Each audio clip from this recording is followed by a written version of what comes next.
يدعي رحيم إنه نبي مرسل من السماء، وأنه كلم الله وانطلقت دعوته من سوق الشيوخ في ذي قار. أنا نبي وكلم رب العالمين، كلمني رب العالمين قبل 6 أشهر، أعد نفسي للتكليم. من هنا حتى 42 عاما قال لي يكتمل عمرك 86 حتى تأتي إلي. 6 أشهر بديت تتكلم ويا رب العالمين. قبل شلون صار الكلام؟ شلون جاني من يعني الكلام من السماء، كلام رب العالمين كلمني من السماء. أعد نفسي هذه 6 أشهر حتى يكلمني الغروب من جرف النهار. وين تقعد؟ وين يصير يعني النبي محمد عليه الصلاة والسلام كان في غار حراء، عليه الصلاة والسلام. أنت وين أنا أجلس في أي مكان يكلمني رب العالمين، بالشارع، في حدائق، في غابة، يكلمني رب العالمين. 6 أشهر أعد نفسي حتى في موعد من الغروب يكلمني رب العالمين إلى مدينة، أي مدينة في العالم يكلمني رب العالمين. قال أكلمك إلى أي مدينة في العالم تذهب إليهم تقول لهم رب العالمين يقول لكم، يعني هذا لمدن العالم. اليوم من رحت السوق الشيوخ قلت لهم أنا نبي مرسل من السماء، نعم. شنو كان ردة فعلهم؟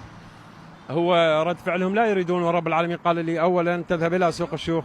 قال لي رب العالمين أولا تذهب إلى مدينتك سوق الشيوخ تقول لهم رب العالمين يقول لكم، وأنا أعلم بأنهم لا يريدون. بعد 20 يوم، بعد شهر، سوف أذهب إلى محافظة التأميم كركوك وأبلغهم كلام رب العالمين. أقول لهم رب العالمين يقول لكم، هذا كلام رب العالمين. لا تخرجوا أنفسكم من الجنة إلى النار، وأصلحوا ذات بينكم، وكونوا مؤمنين.